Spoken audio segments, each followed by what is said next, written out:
department heads shouldn't be in the meetings either. Right. Oh, we went through that event. Right.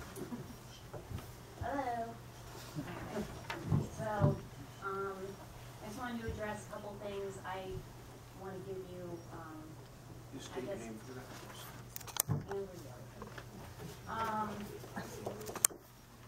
As far as the plan, I do, from what I hear, I like it. I think it's well, like I said, I didn't get a chance to go through it either, so I can't say 100% that it's perfect.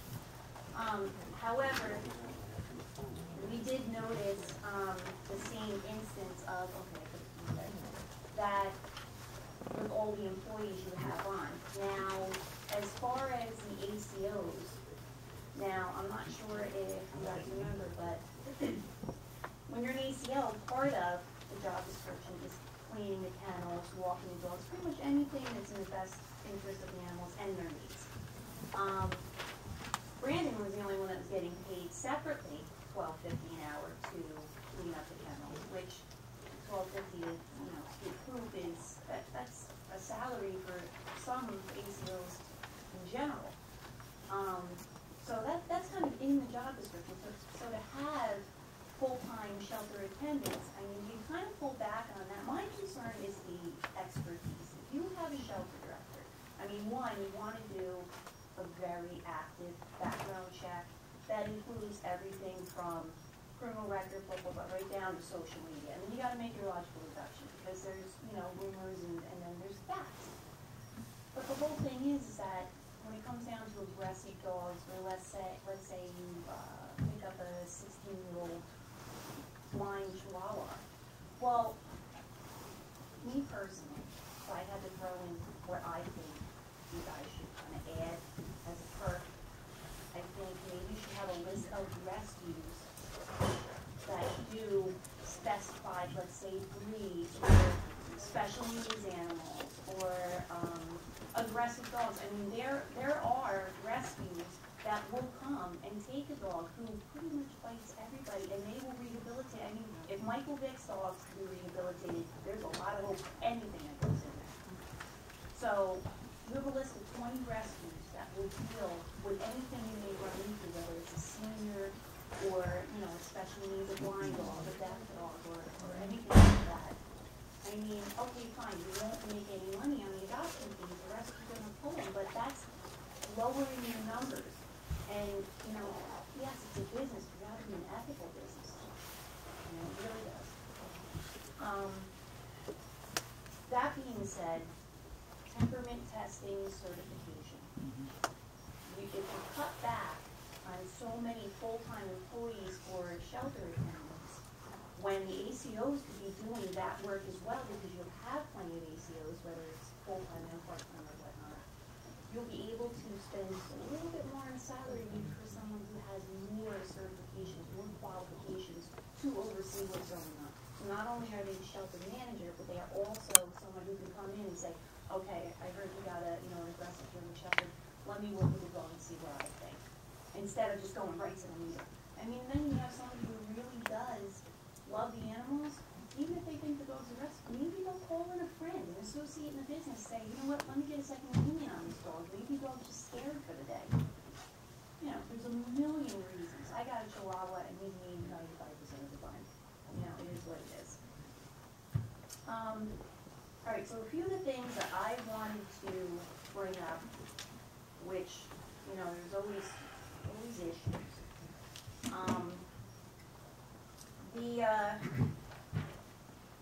There was a check for $7,800, and it was a donation for the drainage system. The drainage system for, I believe, the outside runs, if I'm not mistaken. They had to be fixed to meet the health code. And I just wanted to know where the money went, because now, in another email, which of course I forgot to print out, the mayor stated that she was going to use this money for veterinary bills, but it's earmarked. It says donation for the drainage system at the bottom. So I don't know where the money went to. If anybody knows about it or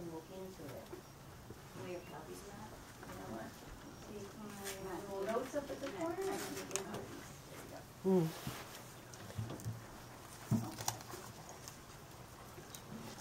Now, I'm always surprised whenever I get back an Oprah or anything, because you never know what you're gonna get.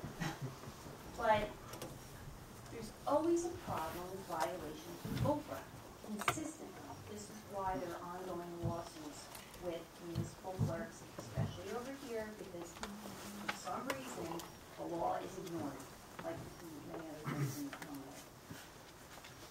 I can't hand this over to you, because anybody that deals with HIPAA would know that this is a HIPAA violation.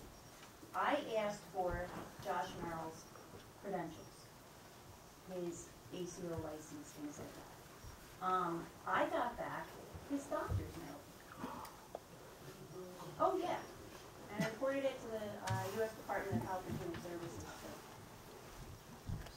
I have his doctor's note, but I'm going to respect HIPAA and not hand it over. Why would I get that?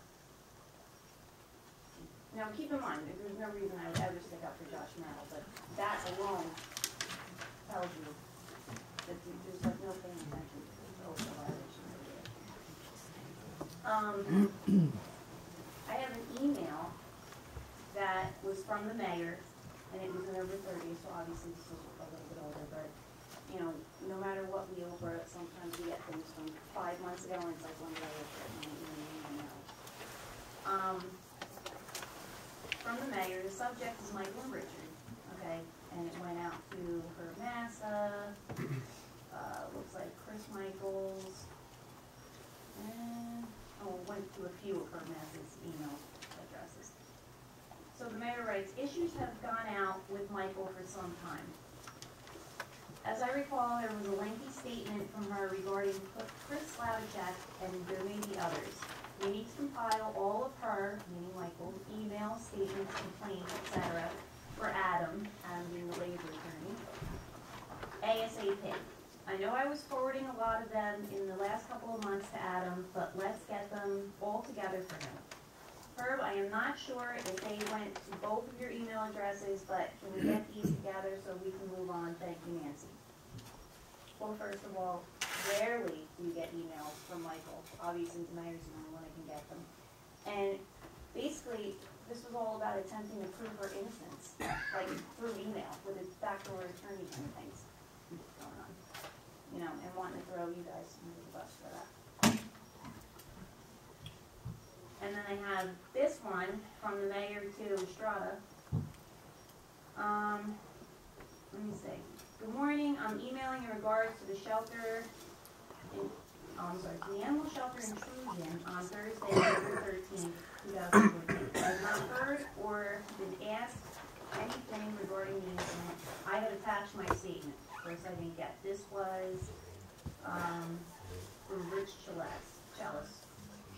And then another one, let me see. It's the same one. But of course, I didn't get the attachment. He's trying to basically figure out like what to say about the incident. That's what I got out of that.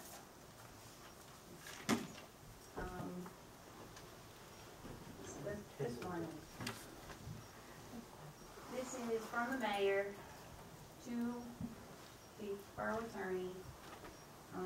Subject is HRAS video recordings. I have instructed Matt Crane, under the supervision of the PD, to copy all video recordings for the past 60 days and to secure the recordings in a locked safe at Helmetta Borough. After my conversation with the State Department of Health, I am concerned regarding the actions of the NJSPCA. I obtained all medical reports for Dr. Chiosi, who came in on November 14th and checked all the animals at the HRAS before they were released to the animal rescues under the county health and SPCA. I have observed the video and read the police report of the incident on November 13th, and the involvement of Councilwoman Bruno and Vidal was unacceptable. The county had put the facility under quarantine, in quotation marks, as if it didn't happen. But Councilwoman Bruno called ACO Sandy, I can't pronounce her last name, in on her day off to let her, the Rondos, and various protesters into the shelter. They were rooting through the paperwork and running around the facility, which was supposed to be under quarantine. Michael Chellis was locked in her office when they were yelling to size her up for a body bag. It didn't happen. And I called Spotswood PD to assist. There was a complaint made by ACL Richard Chellis, and I am not even certain any action by Helmetta was taken to look into the complaint. I have observed the YouTube video and find it unacceptable that the actions of Councilwoman Yvette Bruno on her entering the facility and letting in protesters while the HRAS was under county health quarantine. So now it is a quarantine, because it fits, what she's trying to say here. If the facility was under, quotation marks again, quarantine, she's going to be bipolar. Why were so many animals released during the quarantine? The vet on the go was present that evening when this arranged entry into the HRAS by Bruno and protesters took place. I have various text messages between Bruno and Vet on the Go, which were provided to me by the county health department, and find her involvement with the shelter and Vet on the Go to be unethical as a council member. She has given direction to Vet on the Go not to provide the shelter director with medications that would allow her to do her job. I am again stating to you the actions of Councilwoman Bruno are unacceptable, Nancy. Okay, first of all, Yvette never told Vet on the Go not to give the shelter director any drugs. She would have absolutely no power over that anyway. Because, every time I read, once I get past the grammatical nightmare I have to read her emails, and I have to figure out and piece everything together, she just consistently makes these statements that are inaccurate and they're like wild fantasy tales. I mean, how would Yvette have any control over when, if, how Michael gets any drugs? To euthanize animals that she didn't even have a certification for about to euthanize. That makes absolutely no sense. So back to the whole Oprah thing. Well, there was a large effort by Sol and a few others to get a lot of people together for the council meeting that was canceled. Now, I, along with a large group of people, feel that that meeting was canceled, so this way the whole shelter thing could get pushed off, that no one could come in and say their piece. I mean, these are the taxpayers of this town. I'm not saying that you're going to make money off the shelter, but somehow you need to pay the bonds, because if you don't, I don't know, I might as well just absorb the spots where they have money. But these people have a right to speak, and I feel that it is, an underhanded thing to just chop off. Nope, no council meeting. That's it. I agree. Only because she knew it was a large turnout. And I put in a big effort for that. So. Yes. You have to take a vote, and it was a 3-3 vote on canceling the meeting. The mayor breaks the tie.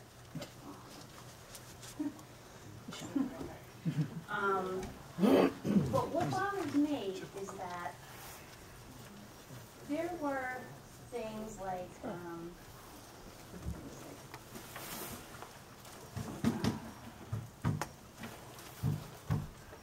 I don't know if you get to read the whole exhibit thing that Estrada's husband put together for that meeting that they had over in Spotswood. Okay, there were attachments to emails, like we opened letters from the employees, and they were complaining, saying things about the protesters, and making bogus claims of being threatened and whatnot. And these attachments were never sent to us in email. I mean, from the Oprah. Yet, other things that we sent Sandy through Oprah, somehow Strada's husband was able to get, but we weren't able to get them. Enough is enough to file a complaint with the Municipal Clerks Association of New Jersey, because it's like beyond ridiculous at this point. And you're just going to have lawsuit after lawsuit after lawsuit for Oprah violation. And whether you win or lose, you still have to pay the attorney. It's still going to cost a ton of money. But I think it's absolutely ridiculous that, you know, that the mayor would not wanna have a council meeting where all of her residents can speak, it's chopped off, and then all these exhibits, okay? Ridiculous. But I had an exhibit of my own. I figured maybe this would help you out. This is YouTube. This is the website. So I think if your husband is going to make a claim of gathering useful information, I think maybe it would help if you actually use the website. That's all I'm saying. Amber, I do want to comment on something you said earlier about qualified people and responsibilities. I think something that needs to be included in the plan or part of the plan is formal job descriptions, you know, that outline the responsibilities, you know, and have the employees sign them, you know, so that they're held accountable. I recently had talked to the labor attorney about sending me some documentation, you know, from our insurance company, the employee handbook, because I think, again, the infrastructure that the foundation that we build now, you know, should the shelter reopen, is the crucial component. So, I agree on that. We need to make sure that we have, you know, job descriptions, what people are responsible for. Absolutely, and I mean, you can throw different tasks. I mean, when you come to a position, I mean, you know what I do for a living. When you come into a position, you know, not everything is just wearing a suit and doing your job. Sometimes you might have to get your hands dirty, you know, whether that means structurally or whatever. But the whole point is, I've had to dust, I've had to clean toilets. Like, what has to be done has to be done. Nobody is above it. If you're getting a check, do it. You know, it's not a free ride.